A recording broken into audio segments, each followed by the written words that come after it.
Can the dead be reborn? Is there life after death? This little boy believes there is. Hello, my name's Camden. Cameron remembers a past life on the remote Scottish island of Barra, over 200 miles away from his home in Glasgow. I lived in the White House with my mum and dad and my 3 brothers and sisters.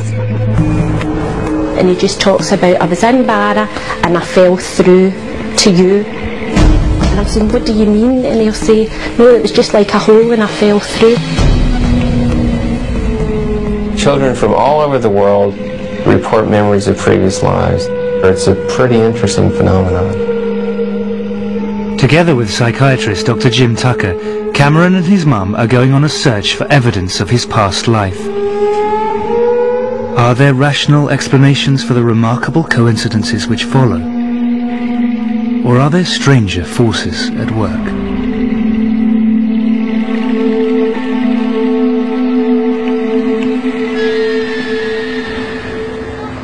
Norma Macaulay is a single mum who lives in Glasgow with her 2 young sons. Well, I've got 2 boys, lovely boys, even if I say so myself. I've got Martin, who's 6, and I've got Cameron, who's 5. Since Cameron first started to talk, he has described life as a child on Barra, a remote island in Scotland's Outer Hebrides. I lived in the White House with my mum and dad and my 3 brothers and sisters. From the age of 2, Cameron has been telling his family the same story. As he's grown older, the story hasn't changed. It's just become more detailed. Norma could not understand how Cameron knew about Barra, let alone have such clear memories of life on the island. At first I just thought, oh, he's making things up. And then I was thinking, how does he know the name Barra? Why is it Barra where none of us have been or have any connection with? Barra lies off the western coast of Scotland, 220 miles from Glasgow. It can only be reached by a lengthy sea journey or an hour-long flight. It's a tiny, distant outpost of the British Isles and is home to just over 1,000 people. My favourite place in Barra was the beach, and I took my dog with me and I play with him and my brothers and sisters to play. He used to say, I'm a Barra boy, I'm a Barra boy. The planes used to land on the beach. He said there's like a small beach. He says, and like small planes and they land on the beach. Barra is a loads of place to run around, but here is not a lot because the houses are near each other.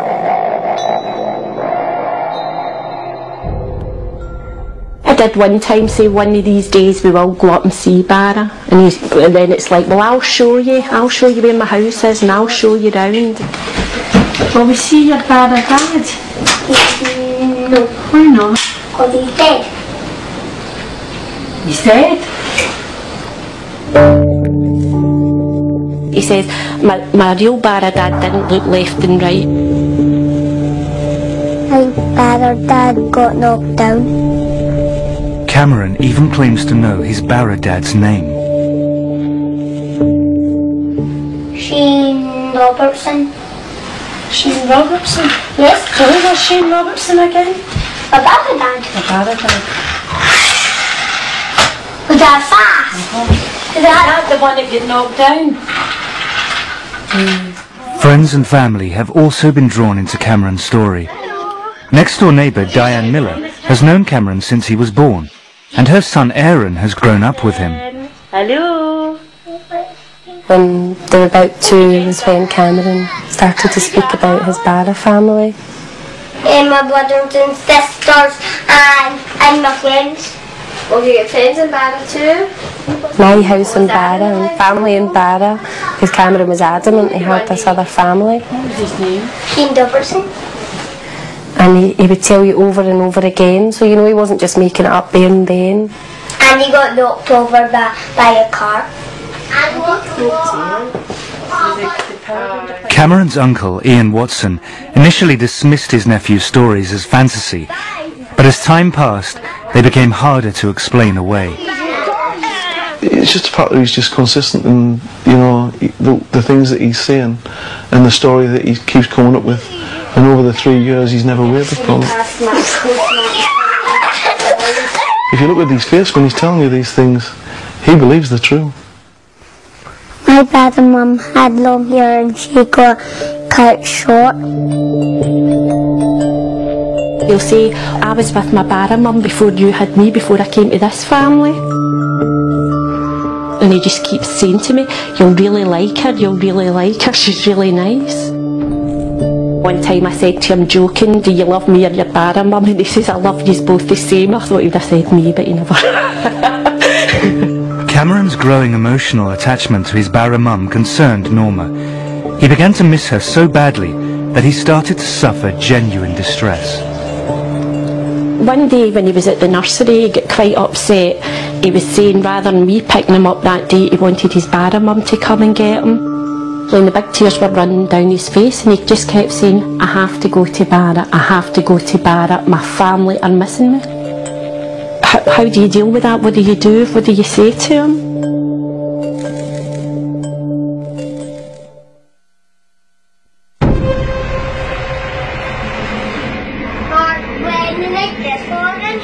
Ever since he could speak, Cameron has described a previous life, growing up on the remote island of Barra in the Outer Hebrides. Cameron is desperate to visit Barra, but Norma, his mum, wants to find out if there is a rational explanation for his unusual memories.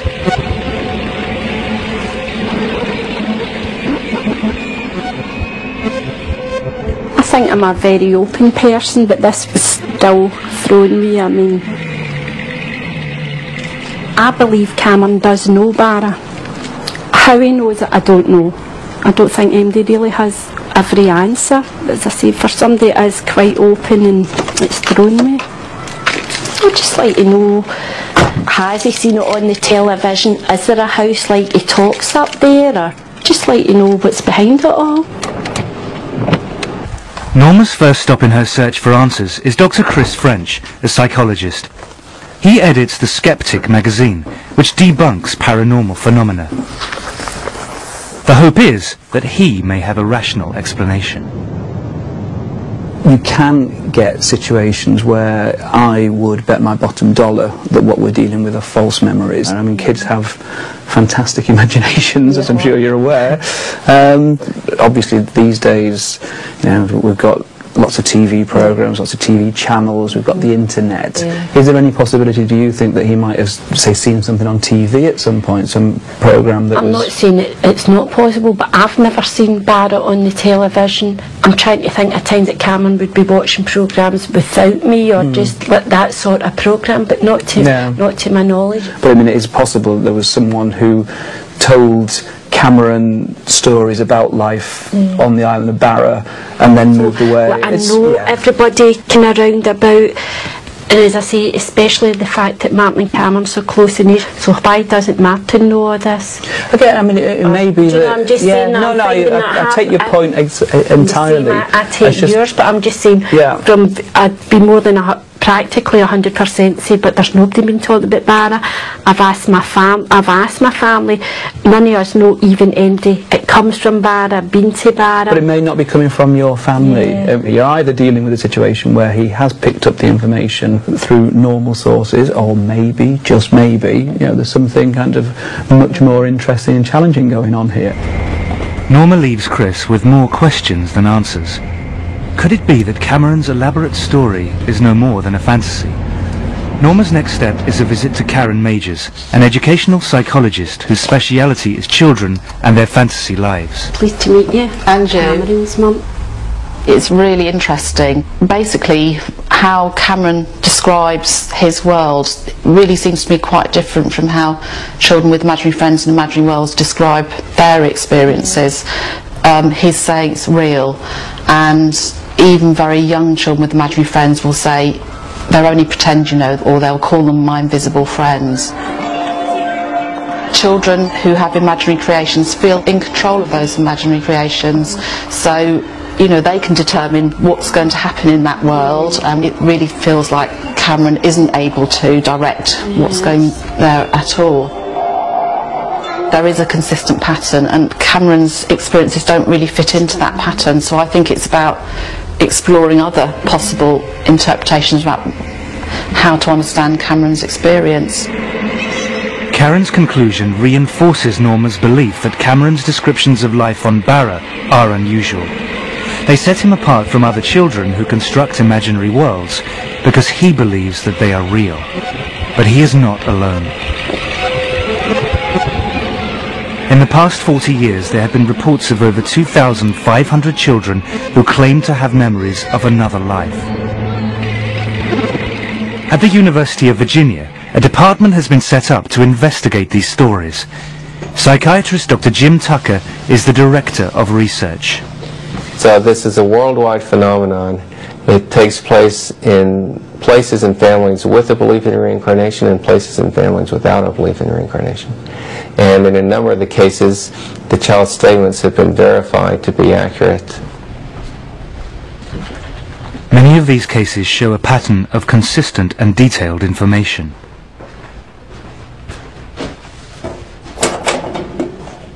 The children will usually start talking about these memories at a very early age, usually 2 or 3.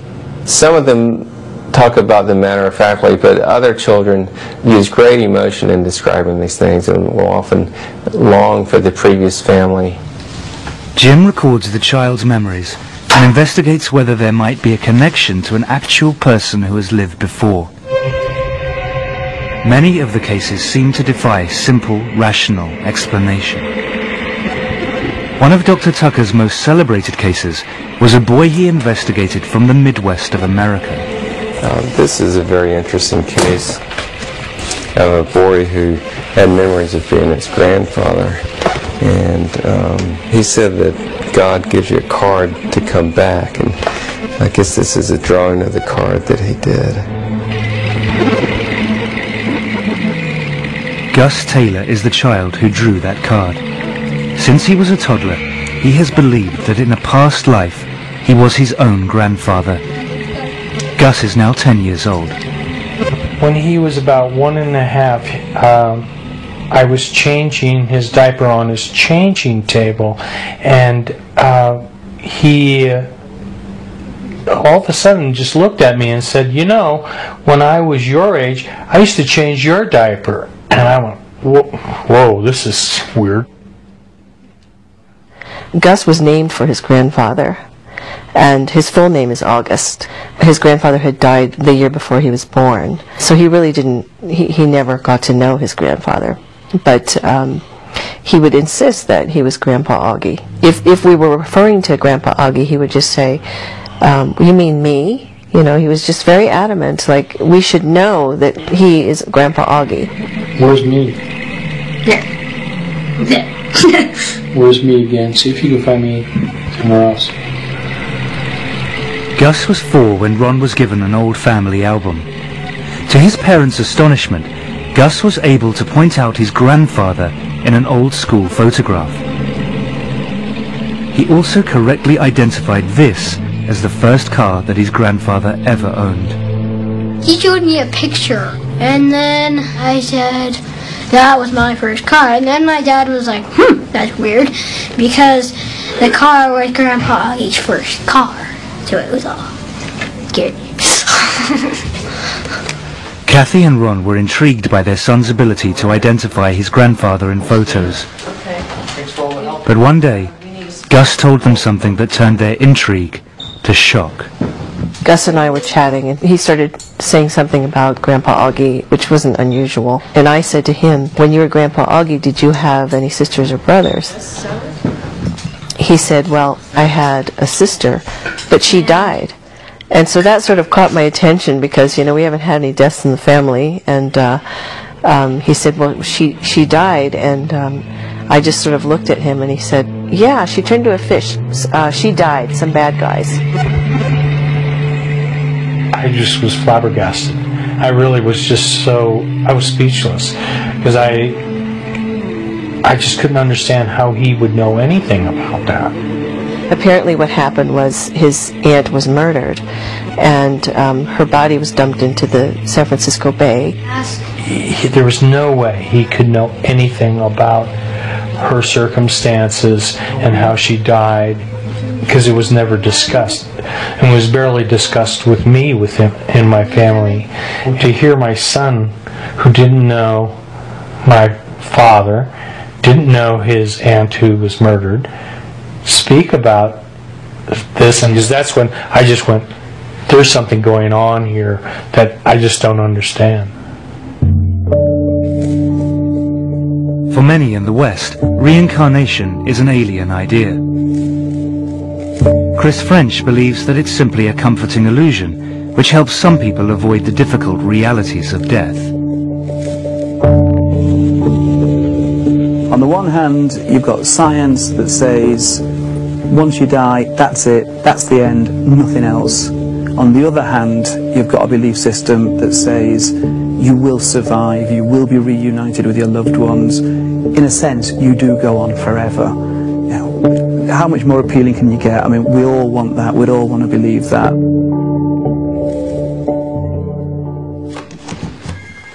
For Kathy Taylor, her son Gus's belief that he was his own grandfather reborn went totally against her own religious upbringing.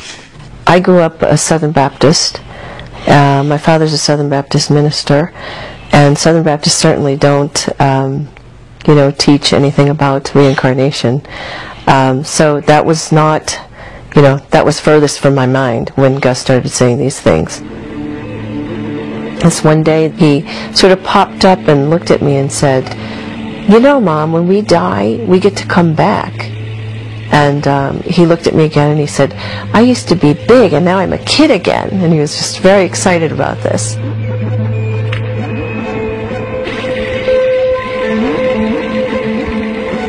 He said that God gave him a ticket.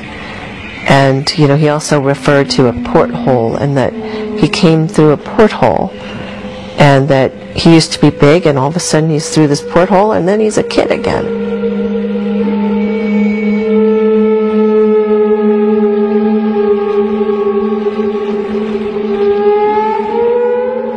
Curiously, the description of the rebirth given by Gus in America has strong parallels with Cameron's account in Scotland.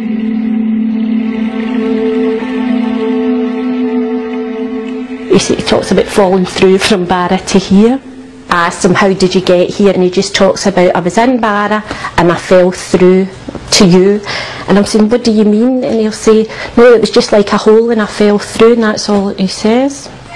It used to be Caitlin, and what was the other one? Megan. Megan. You're funny, Megan. I'm Caitlin. You're fancy. Everyone's like, what dog you? Aaron and Cameron had been playing, and Aaron had mentioned how it's okay if you die because Cameron said you come back again as somebody else, so it didn't matter if you died. It has become clear to Norma that there are no easy answers to the questions thrown up by Cameron's memories. Cameron has asked persistently to be taken to Barra. Norma has finally decided to make that journey. We are going to go to Barra. I mean, it wasn't a decision that was made lightly. I've gave it an awful lot of thought, stood up to an awful lot of folk that were against me doing it, and I just hope I proved them that I was right to do what I've done. Come on. Perhaps the trip will provide an explanation for Cameron's memories, or put them to rest. You want to run now? I think I'm hoping that when Cameron goes, it gives them proof, or, I mean, they maybe go here and they'll say, that's not Barra, so then that's fine, that's not Barra, end of story, that's the end of it. But I think it's reached a point, it's went too far. It's gone too far just to leave it now. At the University of Virginia, Dr. Jim Tucker has been speaking to Norma and following Cameron's case with interest. Well, Cameron's case certainly sounds like a very promising one. He's given the name of a place, which fortunately turns out to be a rather small place, and he's also given the name of a person. So with all the details that he's given, if we're able to verify a match, that would be quite intriguing. For Jim, to follow a case as it unfolds is a unique opportunity. He is flying from Virginia to Glasgow to join Norma and pursue the story in person. I mean, as it stands now, it's a very interesting story. If we're able to verify the statements, then it becomes more than that, because then it becomes evidence that he actually does have memories that have carried over from a previous life. This is Cameron.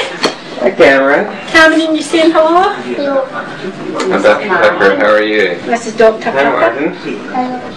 What can you tell me about the house that you lived in? And it was white. How many stories were there? Was it just one level, or was it more than one? One level. Yeah. Did you see your dad get knocked out by the car? Yeah. You remember his name? Yeah, what was his name? Shane Robertson. Shane Robertson. Do you remember what he looked like? He had spiky hair and those weird shirts. Spiky hair? Is that what you And said? always wore shirts. So Norma finally has someone to talk to who really understands her experience. remind him of it? It was getting to a point he was that convincing. I'm sure folk thought I've adopted him, or what he wasn't really mine, because he spoke so convincing about this other family. And has it slowed down, or is it still going as strong as And ever? it calmed down for a wee while, but then it's back. Is he excited about the trip? Yeah. Yeah.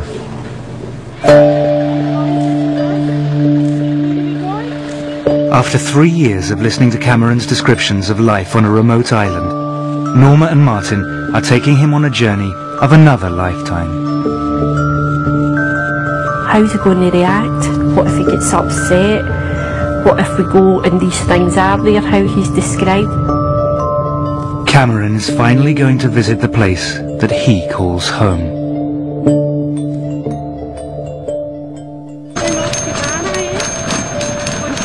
Norma and her sons Martin and Cameron are leaving Glasgow to fly to Barra, an island in the Outer Hebrides of Scotland, where Cameron believes that he lived in a previous life. Not with my bag on. No, that's the one. They are being accompanied by psychiatrist Dr. Jim Tucker, an expert in children's past life memories. Cameron believes that his family name was Robertson and that he lived in a big white house, a house full of children. He says he had a black and white dog. There was a view from the house to the sea, and that they could see planes land, not on a runway, but on the beach. Could any of these apparent memories correspond to reality? You know, there's a concern that if he really is having memories of a previous life, that taking him back to that place might be traumatic. But what usually is the case is actually the reverse, that seeing the old place kind of puts the memories in perspective so that the child is then able to let go of them more.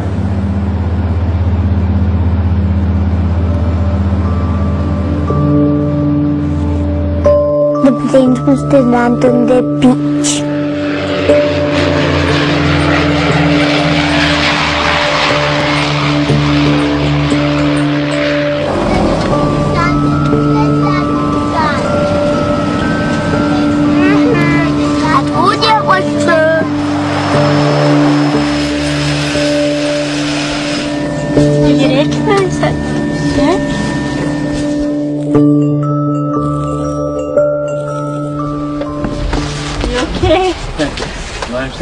Yeah, good boy.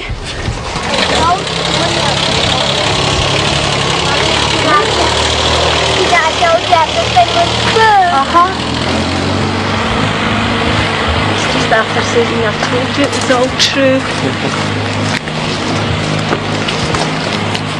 Feel happy to be here? Yeah. It looks nice here.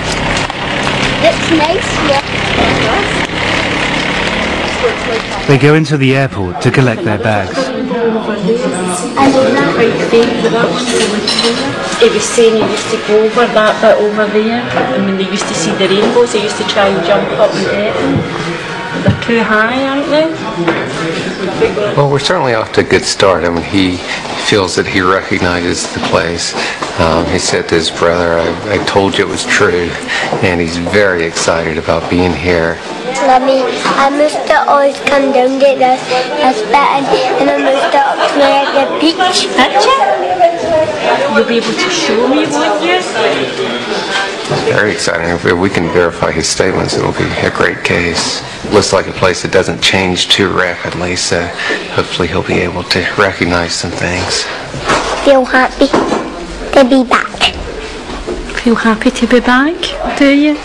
You look happy to be back. Leaving the airport, they board the bus to drive to the hotel, and they get their first look at the island. Mommy, well, you might see it's in the house on the way. I know, we're trying to see if we can see it. You know what? I know the person who's upstairs, but... You know the person that lived there? But I can't remember. Ooh, oh, dear. Mommy, it's hard to get to that bit. You have to get out. Because then you'd have to try and swim back. Mommy, I recognize every single bit.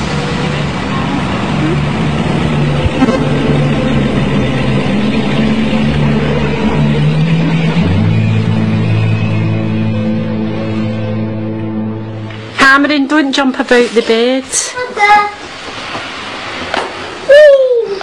Can you believe you're here at Barra? Yes. I'm not exactly the same, but I recognise the beach. You recognise the beach? Oh, it looks like a beautiful place, doesn't it? Yes. So what do you want to do tomorrow? When we And go to the beach. go down to the beach? Yes, and I'll show you, and I'll show you what I did. Show me what you used to do. Oh, my socks, I forgot to do it. In my socks. Next morning, the investigation begins in earnest. Norma and Jim set off to visit the local heritage centre to look for any record of the Robertson family and the man that Cameron calls his Barra dad. My Barra dad was called Shane Robertson, and he got knocked down. Hello? Hi, I'm Norma, pleased to meet you. Callum McNeil is the island's local historian. Tucker. Callum McNeil. Very Nice to meet you. Certainly the names don't immediately come to my mind. Certainly the name Robertson does feature, but certainly not the name Shane. And the name Robertson itself only features occasionally in the history of the islands. There doesn't seem to be any evidence that a family called Robertson lived in a house by the shore. Could Cameron be wrong about the name, but right about the house? I could see the beach when I looked out the window, and sometimes my brothers and sisters could go by themselves, and I looked out my window seeing the planes land on the beach. And my brother said about it and how he died as he just go like that. He has provided some clues about the location and the period in which he says he lived on the island. Since he's talked about the planes landing and talked about phones, what sort of era would that put him in? More than likely after the war. More than likely after the war. And since he's talked about the plane landing and seeing that, we're probably thinking of a family toward the north end. Oh, yes, I would say so. If the to and fro of aircraft from the beaches featuring highly, that would indicate the north end of the island. It's not much to go on, but they set out on a trail back to the north end of the island.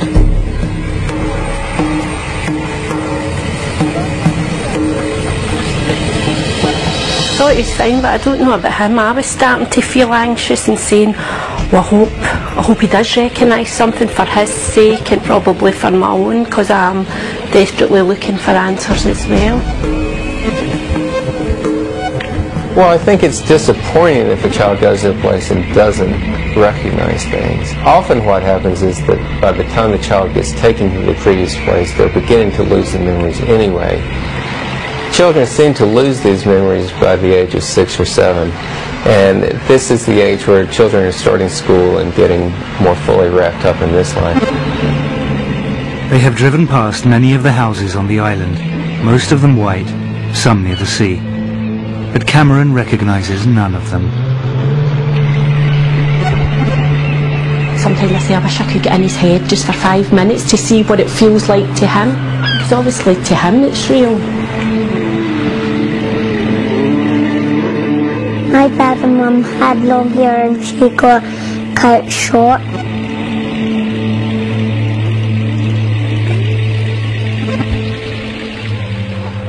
Later that day, they go for a walk on the beach. The adults may be disappointed, but Cameron is happy just being on the island. He's delirious about being here, and at one point he actually said to me, "Is my face shiny? Is it red? Is it shiny? I'm just so happy." They keep saying to Martin, "See, I told you, it's not lies, it's true, we're really here, it's real."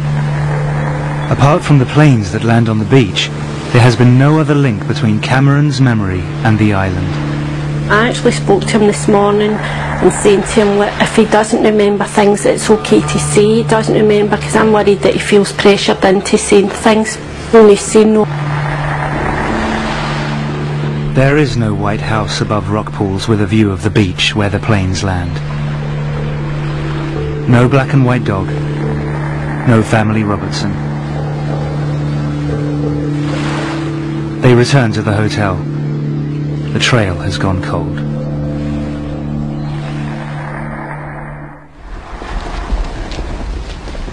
But next morning, they receive a phone call from Callum McNeil at the Heritage Centre. He wants to speak to them urgently. He has some new information. Phone call today informed me that there were people living with the name Robertson on the north end of the island. Right. In a house by the shore. That's a white house by the shore. Couldn't get much closer to the shore. Callum's records were only for properties owned by islanders. But the Robertsons were from the mainland. And when were they there? 60s, 70s, I believe. Yeah. So we know exactly which house it was. We'd be able to go see it. Sunderland. Directions to the house take them down a different road to the ones they had been searching before. Jim and Norma don't tell Cameron where they are going. They don't want to influence his reaction or disappoint him. They follow a small coastal track. The house comes into view as they turn the final corner.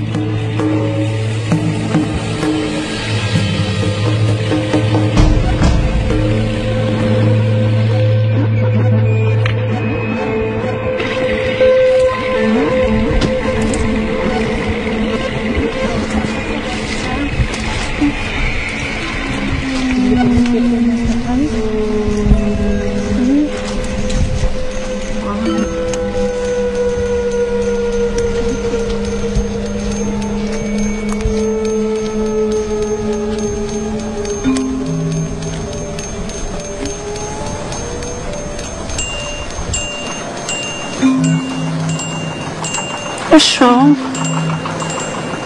A wee bit. You alright? Is this your house? Don't you get sad? Is this your house? Yeah? It's okay. What's wrong? You're getting a wee bit upset. Huh? It's okay. Does it make you feel a wee bit sad? The usually chatty Cameron has become strangely subdued.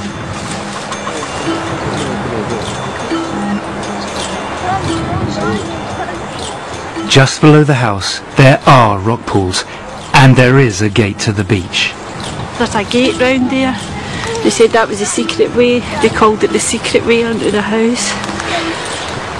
He's just saying he's excited, but he's sad as well.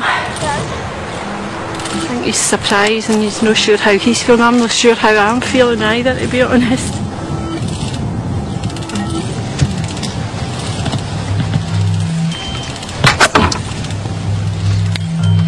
Can we come in?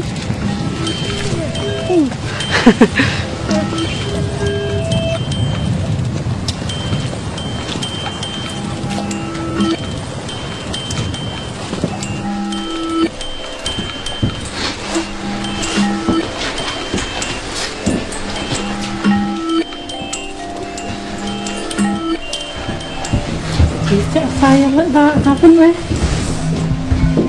Mummy, look. What? Look. I know, wow.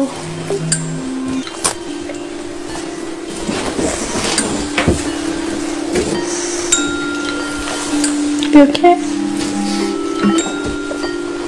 Although much of the furniture and decor is recent, some of the features of the house, like the open fire, have remained unchanged for decades.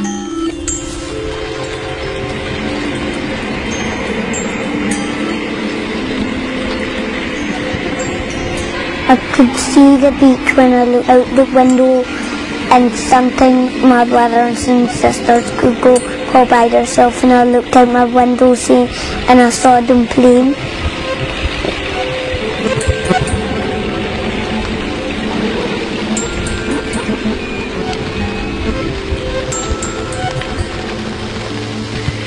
The girls were in this room? Yes. And the boys were in the other room? Yes.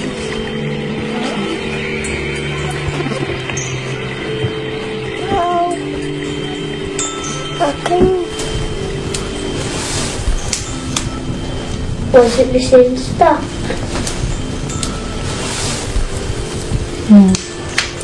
Did you just have a fire lit? Are you glad you came here to see it?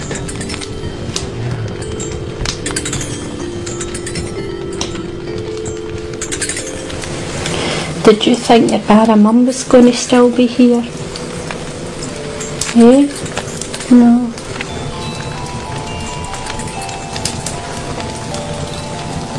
Do you miss her? You've got me, haven't you?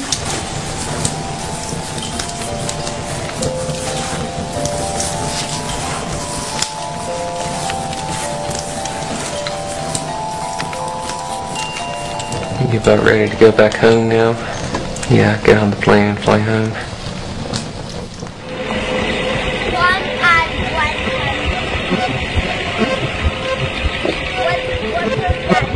Well, it's been quite an interesting trip. I mean, we came here with a name and a description of the house, which was not very much to go on. And we found that, in fact, there was a family here, and that, in fact, they had a house in the right location and the right appearance of what we were looking for. At this point, the investigation remains inconclusive, but we've got some very solid leads to go on, and we should be able to find out the details of this Robertson family to see if, in fact, they do match with what Cameron has been saying.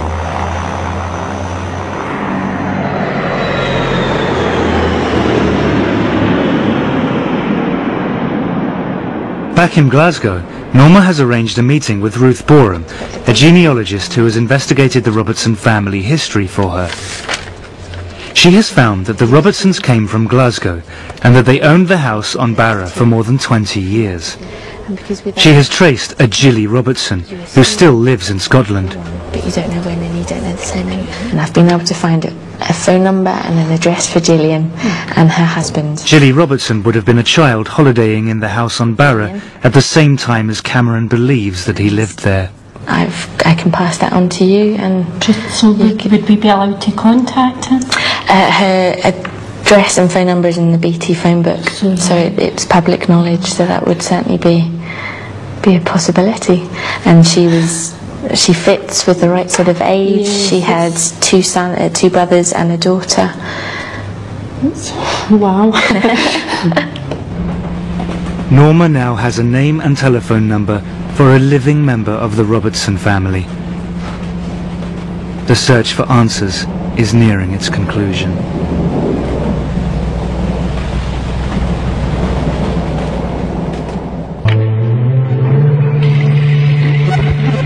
This is the house that 5-year-old Cameron believes was his home in a past life. He believes that he lived here with his family, the Robertsons. The house which exactly fits Cameron's description, was once actually owned by a Robertson family who spent their summers here in the 60s and 70s.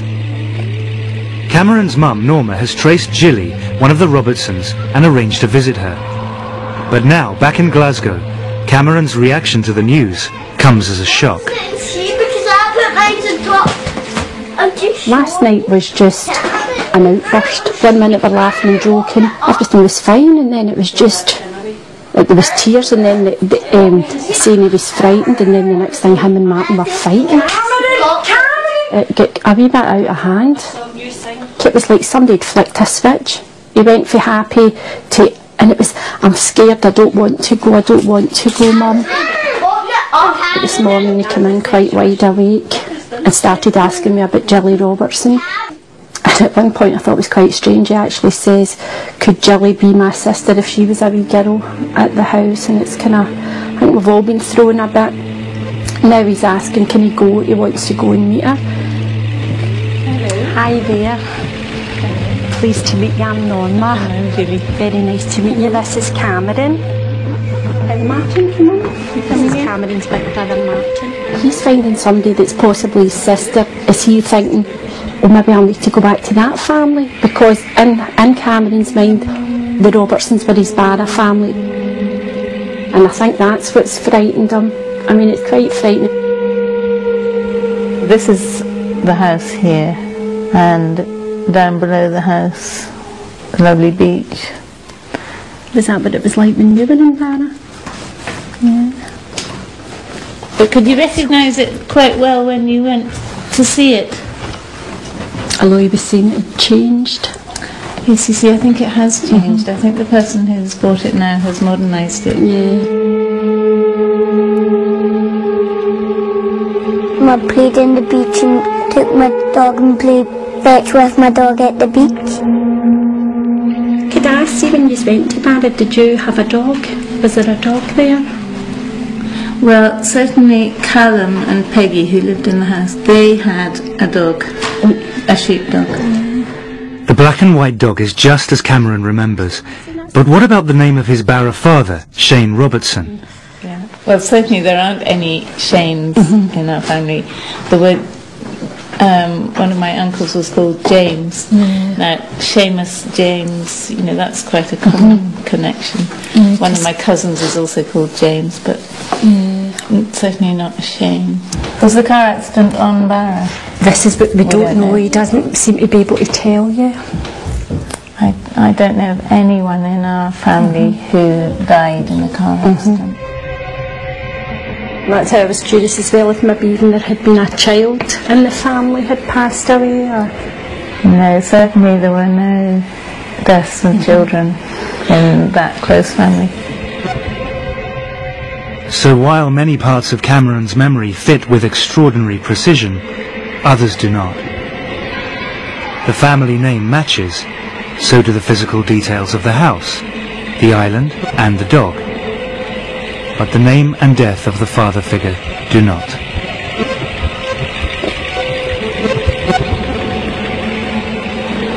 First I thought, I'm going to be disappointed if it doesn't make sense. And then there's a part of me, I think it would have been too freaky if everything was 100%. A lot of the things tie in and match up, seem to match up perfectly, but there's other things just don't fit in at all. But I look at it as, if I'm describing my past or trying to tell you things, there's things I would probably remember and tell you spot on, and there's other things, if my sister was telling the same story, it would be different. I just think there's been more things tied in than didn't. If these in fact were past life memories, then we have to look at the question of why some of them were correct and some weren't. Was this just a remarkable coincidence, or could it be something more? He could have had memories from more than one life, and they could have gotten mixed in together. There's just a lot that we don't know about it. And I don't think I realised myself how much it might affect me going into the house. I mean, for a split it actually felt as if I could be physically sick. It was, I don't know, and then there was the worry, But if all these memories come flooding back to Cameron and upset him, and then also I was thinking, what if he has had another mum? He certainly responded to the house in a way that made it seem that this was a special place for him. He may have had some memories and emotions that somehow existed on this island beforehand in another life and then somehow carried over to him.